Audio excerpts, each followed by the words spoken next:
on the call today, but hopefully there will be some of you that I know. I'm a director in the public and third sector team at Burness Paull, but the focus today is on the third sector. And thank you, Kieran, and thank you, Social Investment Scotland, for having me along. As with all of you, unless you are key workers, I'm confined to the house and I've been doing a bit of a tidy up, and I came across this book here. Not sure if anyone can see it. We need to talk about Kevin. I won't give away too many spoilers. If you are planning on updating your lockdown reading list, I wouldn't necessarily recommend this one at the moment. It's not the most uplifting or the most positive, but it got me thinking about today's session.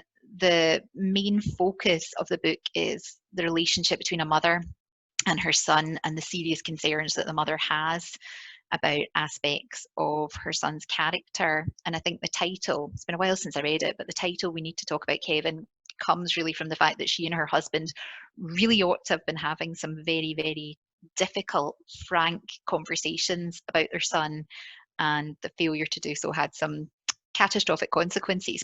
Now, yes, I've said it links to today's topic, not that I'm suggesting anything catastrophic here, but mergers in the third sector tend to be seen as a bit of a dirty word. It's something that people don't want to talk about, and I totally understand that. It's difficult, the idea of your organisation ceasing to exist, ceasing to have its independence, something that you've been passionate about, that you might have founded. But I think it would be a mistake not to have the discussion. Sometimes people have been burned in the past by where there's been mergers have been forced upon them, say by funders. You've got 3 recycling charities in the one locality and a local authority saying, well, we're only going to fund one of you. So then people are forced into merging, whereas they tend to work far better when it's coming from the organisations themselves, where they're going out and approaching people and saying, well, I think we could work together well. And that's what the idea of today is, to demystify some of this. If you are on the senior management team of a third sector organisation or on the board of directors, everyone at the moment will be grappling with, how do we get through this? How do we weather the storm of the coronavirus crisis? And I think for the majority of organisations, the focus will be on survival, whether you're scaling down operations, a slight shift in focus to get through that. And my colleague and I were talking about this the other day, the fact that there's such a strong sense of mission in third sector organisations and such a strong sense of responsibility towards service users.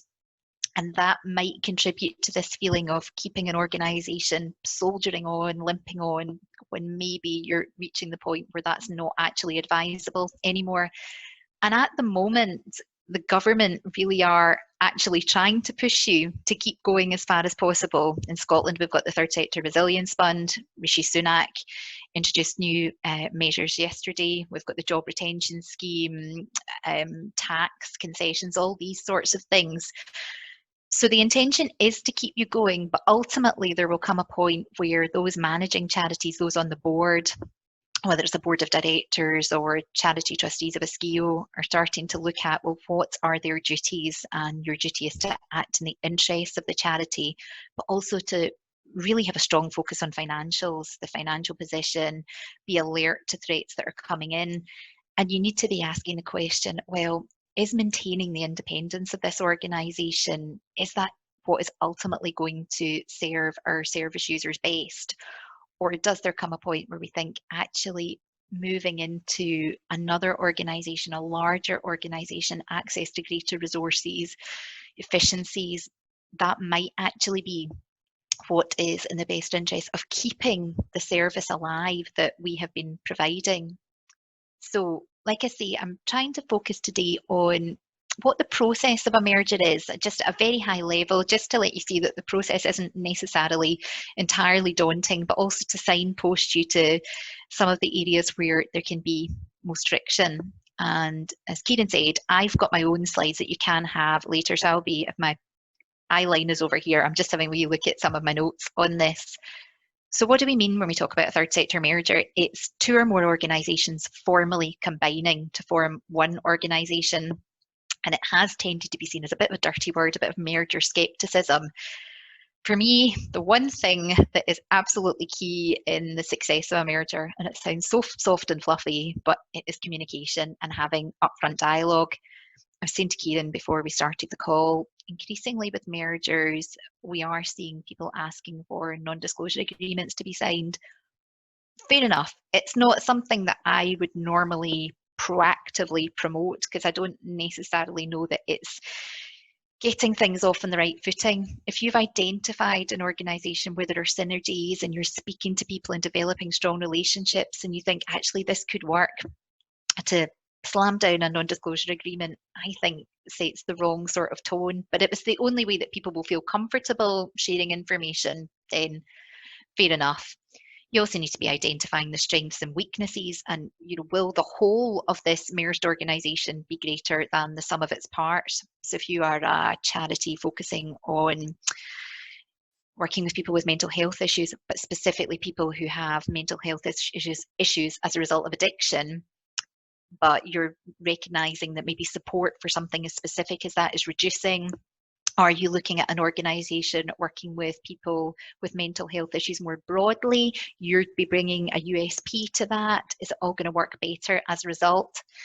Another thing I would always recommend at the outset of any sort of serious merger discussions is to set up a joint steering group with representatives from all the parties who can look at progression, what the key steps are, making sure they're taking decisions early on some of the key factors, also directing the publicity around the merger, that sort of thing. So the key advantages of merging are that a merger can preserve and enhance the work which has been done by a charity, even if sadly that organisation itself is going to disappear.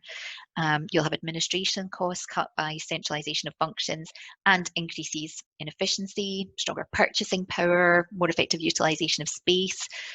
There was one I did recently where there was a small scale, quite a small operation in Scotland, and they were merging with as part of a UK-wide organisation, and just the access to resources that the Scottish side of things were going to get was just fantastic and something they couldn't have hoped to have done by themselves.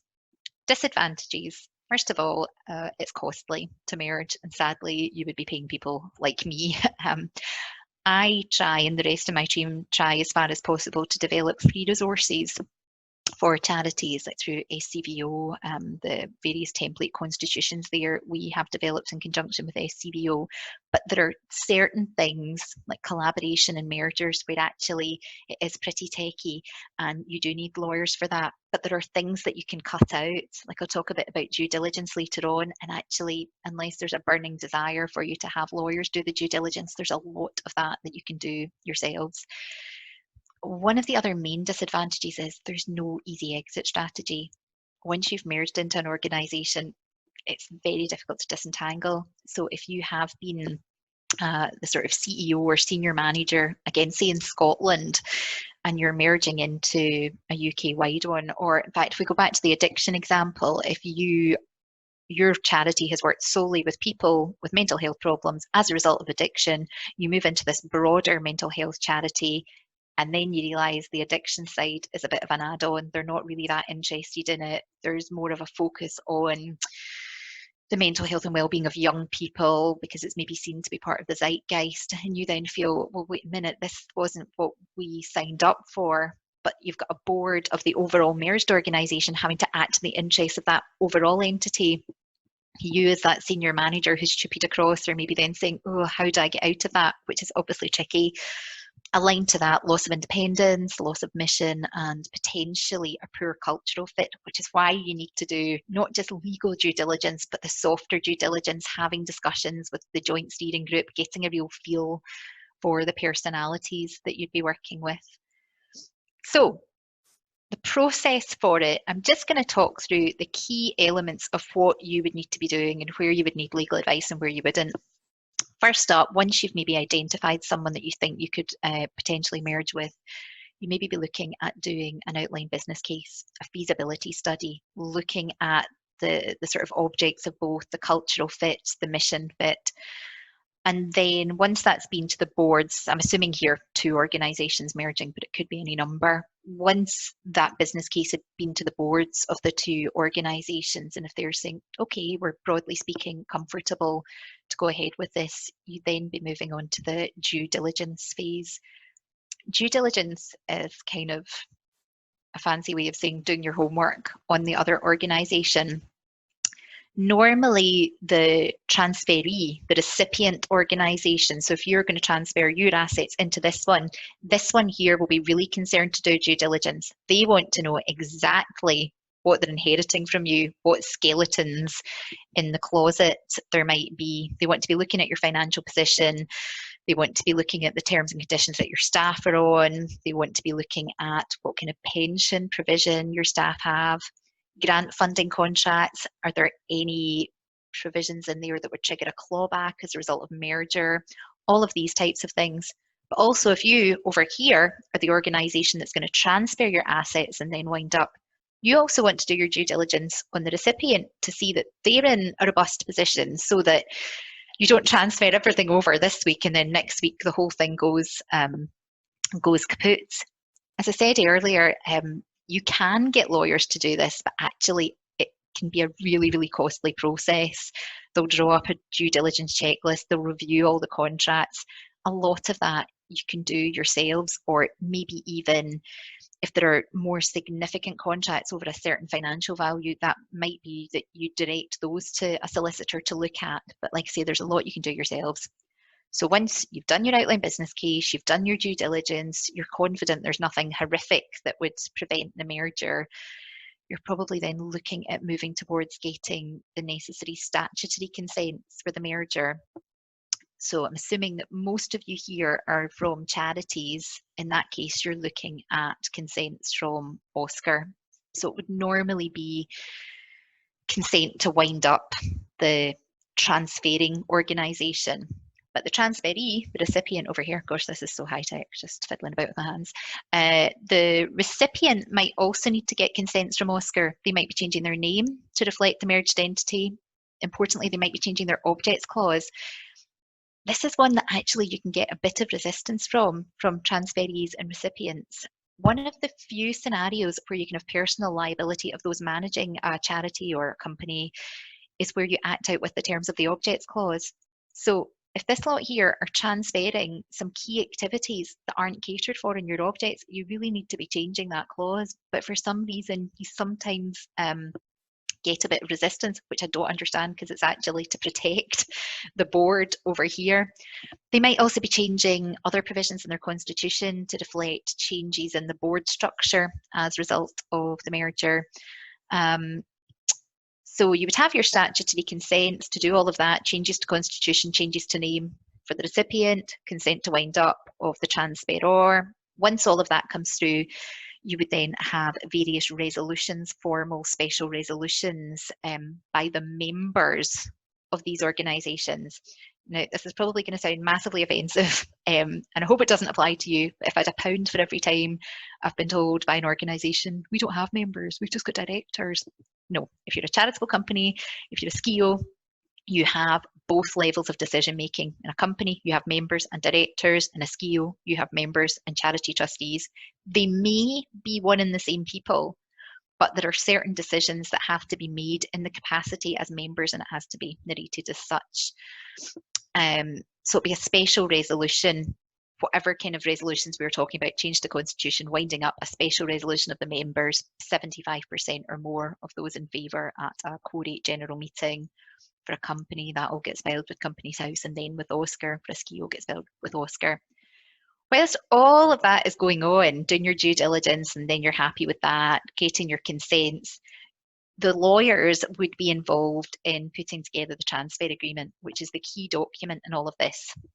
And it's saying Charity A is going to transfer all of its assets and all of its operations to Charity B for nil consideration. No money passes hands like as payment for the assets and operations. The other sticky thing you come up against in mergers is we always say when we are acting in a merger, there is no money changing hands Therefore, the transferor, the board of the transferor, must be protected in the event of any liabilities cropping up after the transfer date. You'll normally pick a transfer date that's the end of the financial year of the transferor, so 31st March, 1 April. If some liability referable to, say, a grant contract triggering a clawback crops up on the 7th of April, this lot over here, the board of the transferor, they've transferred everything without getting payment in return. So they can't really be held liable for any of this, because that would be personal liability, someone knocking on their door, cough up. So we always say that this lot over here have to grant an indemnity protecting this lot. Now, if you've done your due diligence and you're accepting that you're getting everything free of charge, essentially, then that's something that has to be agreed at the outset so that it doesn't become a stumbling block. So that's all covered off in the transfer agreement. There are things that will be referred to in the transfer agreement, all the assets that are transferring, but some need a little bit more in terms of legal work. So if you're the transferor and you have a lease of premises, that all needs to be formally assigned, and you would use a solicitor for that. All the contracts you have with third parties need to be assigned as well. There are different ways of approaching this. You would check the terms of the contract, and for higher value ones, certainly you would get writing to the third party and getting formal consent before the transfer goes ahead. For some smaller scale ones, sometimes people take a less than perfect approach and just notify them of what's happening. So for the property side, yes, you would need a solicitor, but for a lot of the other contracts, you wouldn't need that. And of course, you'd also have TUPE consultations going on as well. Please don't ask me questions about TUPE. I'm not an employment lawyer. I defer to the specialists on that. So that's quick canter through the key elements, the outline business case, the due diligence, consents from Oscar to actually do all of this, passing of resolutions, transfer agreement, and then giving effect to what's in the transfer agreement through assignations, etc. There are different forms that a merger can take, and I'm going to focus on one of these. The first that you could do isn't really a merger. It would be saying, instead of this one, transferring everything to this one, you don't really have a transfer at all. This one instead, look at how high tech this is. This is ridiculous. This one is becoming a subsidiary of this one here. So you don't have any transfers. You would be changing the constitution of this one down here. So there are some benefits. You are part of a group of companies then, you'll have access to some back office services, there might be some efficiencies, and it does make this one down here feel, well, we do still have some independence, we've got our own board, we can still focus on what we were doing before to a certain extent, albeit sheltering within the group. It's not really a merger in the truest sense. The second type of merger you almost never see happening, because it's far too costly, and I would think in the current environment of coronavirus, we're certainly not going to see it, but you would have a brand new entity set up. Gosh, I'm about to get even more high-tech, guys. Look at this wonderful drawing. I don't even know if you can see that. Here's our brand new entity. So setting it up as a charitable company, setting it up as a SKIO, getting charitable status for all of that. And here are the 2 or 3 organizations that would have been merging. Instead of merging into one of these down here, you merge into the new one. So we can see where the costs are coming from. The setup costs for this, then 3 sets of mergers, 3 sets of transfer agreements, 3 sets of assigning leases, assigning contracts, due diligence. The reason why people have done it in times gone by when money was more plentiful was because it avoids sensitivities with one of these being the one that swallows up the others and is the dominant organisation. It's a fresh, kind of clean slate, but I think it's highly unlikely we would see any of that as a response to coronavirus. So what we tend to see instead is, scrub this one out, this one transferring to this one, or this one transferring to that one. The company that you would choose as the recipient, the one that will continue to exist, will normally be dictated by cost. So again, as part of the due diligence, you're looking at, do they own any heritable properties? How many leases do they have? Because these are the ones that do need lawyers involved and are quite costly to transfer. pensions is a huge one in this. And again, this is not my area of expertise, but it can really be the deciding factor in determining who the recipient is. There are quite a lot of charities in Scotland who've got staff members who are sort of legacy members of the local government pension scheme. There can be a crystallisation of the liability as part of a transfer if you're transferring people out. Now, huge caveat, like say, this is not my area, so a pension specialist would need to advise on that. But these can be the things that make you decide, well, actually just doing a paper exercise of the various assets and how much it would cost to transfer them, we're going to go with this one as the recipient because they've got the most. So we'll leave everything what it is and we'll transfer the cheaper ones to transfer into that. That's not to say that the recipient, as I said earlier, is going to stay exactly as it was. Depends on the bargaining power. They might change their name, might change their objects, might change their board to maybe have a couple of people who were on the board of the transferor sitting on the board of the transferee. Another thing we sometimes ask for, and again, this can be one of the punch points where you get a bit resistance, is to build in reference in the Constitution to a specialist committee reflective of what was really important to the transferor. So going back to the addiction example, having an addiction services committee enshrined in the Constitution.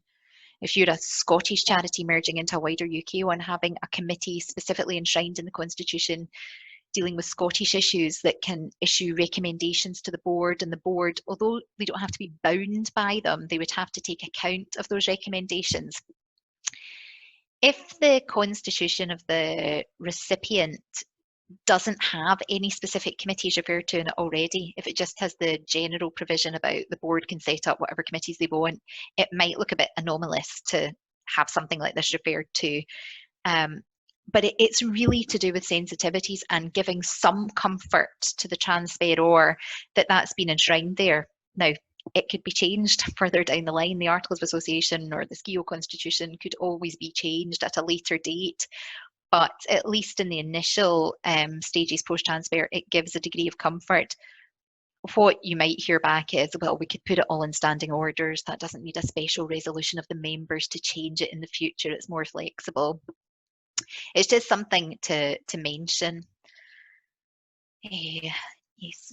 So I'd mentioned earlier some of the resolutions that we would need once you've made the decision as to what the recipient, which would be the recipient entity. So we won't mention that again. But at the point in time, if you are changing the name, changing the object, changing the board, as well as dealing with the formal convening of a general meeting to pass the resolution or doing it by written resolution, submitting it to Companies House or OSCAR, you would also need to deal at that point with any board members coming off the recipient to make way for new members coming on from the transferor, that sort of thing.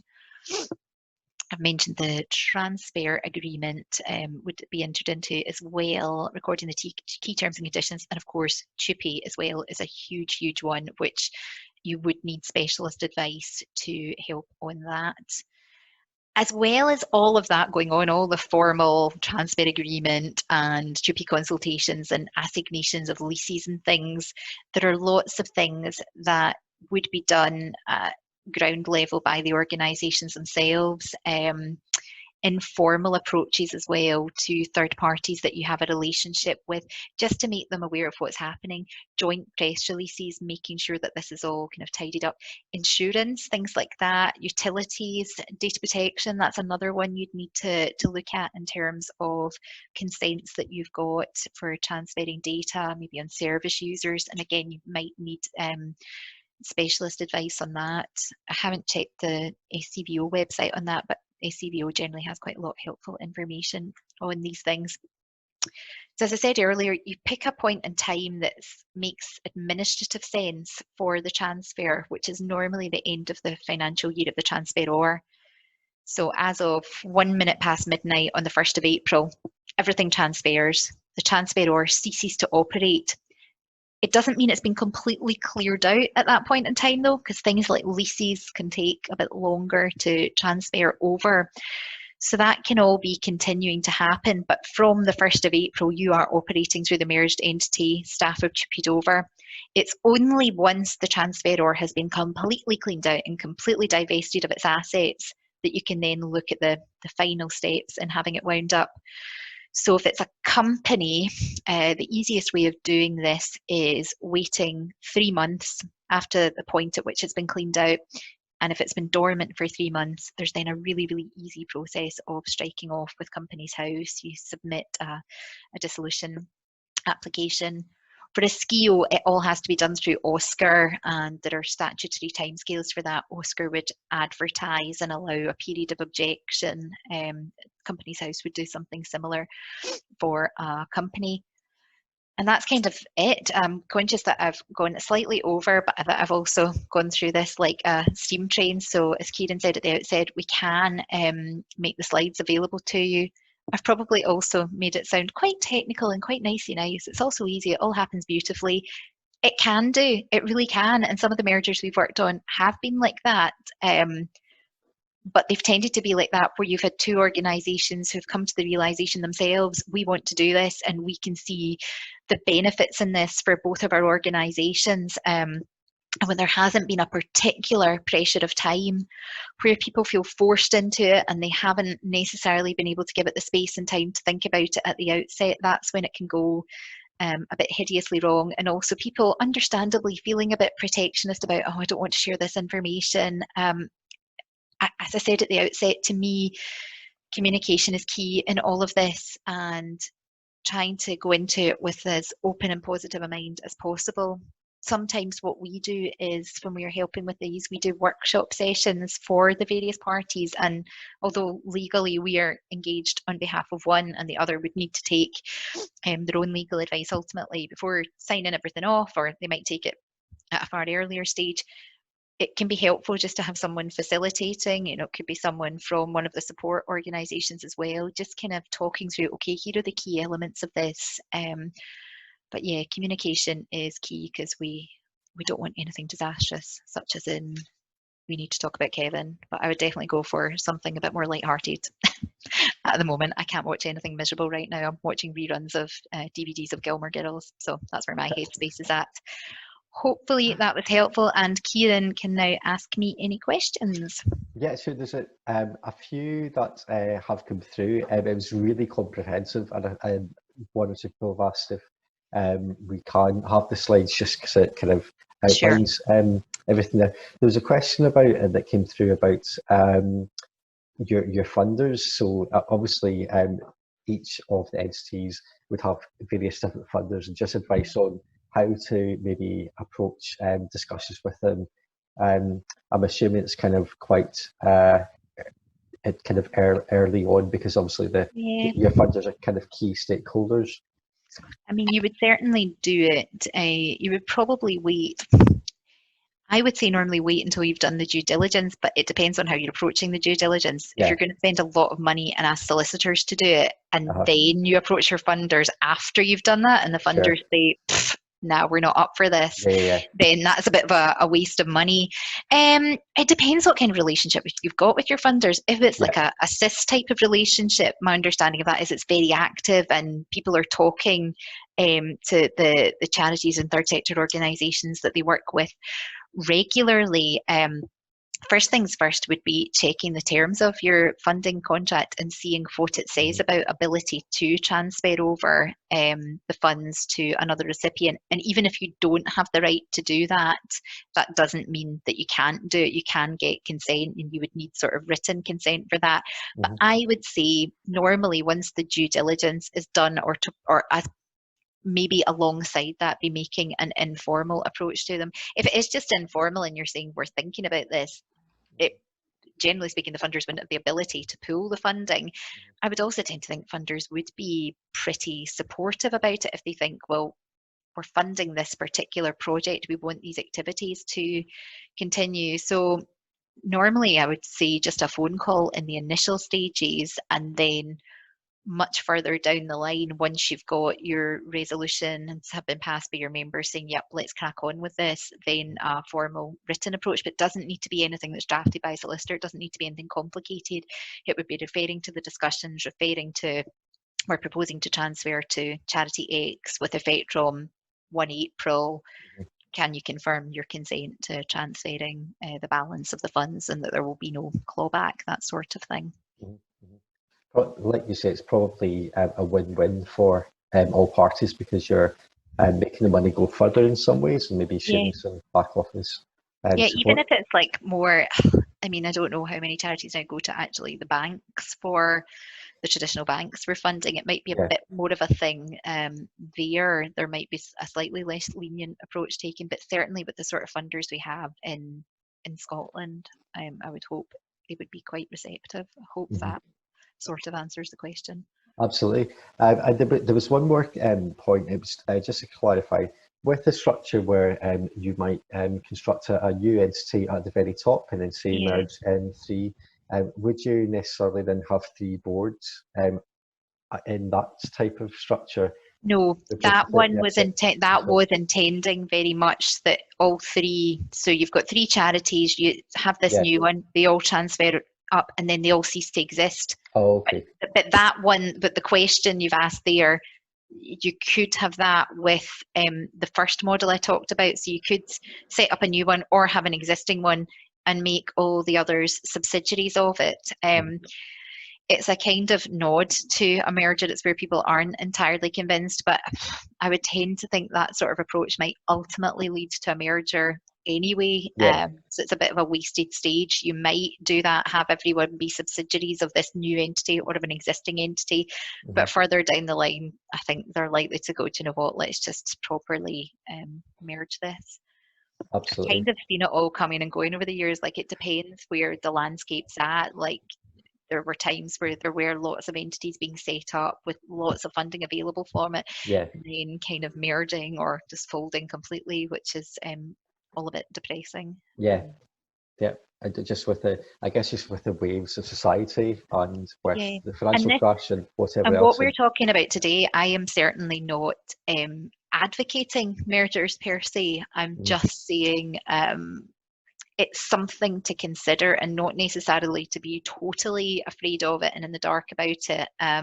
It's just something to consider as one of a whole range of things. I mean, in the first instance, everyone will be applying for their funding from like third sector resilience fund or for whatever else they can do, furloughing of staff, that sort of thing. Absolutely. We've been there's questions come in. Wondered if I can see these actually. I'll just let you ask me them. I'll about the technology. The first question, before I kind of read the next one, is are we seeing an upturn in interest in mergers? And I would imagine we're at an early stage. Yes, we are. Actually, bizarrely, I am involved in quite a few at the moment, but they're ones that they're not in response to the coronavirus crisis. It's just ones that for various reasons, for quite positive reasons, people had decided themselves. So not yet, but I certainly did see an upturn following the economic crash in 2009. I'm so old, I've been around for so long. So we did see an upturn then, but at the moment everyone is just in crisis management mode, and certainly what the government seems to want people to do is keep going. There is that recognition that what charities deliver is just, it shouldn't be seen as an add-on. It shouldn't be seen as this kind of additional sector. Of course, there's the contribution that is made by the third sector in my mind is absolutely huge, which is why I've made my career in doing this. But the direction of travel at the moment is, I think, do what you can to keep things going. But it's not to say that that will always be the best approach. So, and as so far as any organisation, private, public, third sector, can have an eye on the future, I think we do need to be kind of looking a bit further on and thinking, well, okay, if we can get our funding for now, that'll tide us over until then. And your partner, Michael, knows far more about the insolvency side of things, and there has been a suspension of the wrongful trading regime, which can allow us on, well, I'm on a charity board myself. For those of us on boards of charitable companies, we can heave a sigh of relief. For those on the boards of SCIOs, you can feel quite smug because the wrongful trading regime does not currently apply to you. But I think Oscar are proposing that it will ultimately do. There is a group looking at that, but there will come a point in time when that kicks in again that there's a bizarre kind of dichotomy between acting in the best interest of a charity, but then from wrongful trading, it does seem to flip, and it is about protection of creditors. Sure. So it's kind of knowing when you're at that point.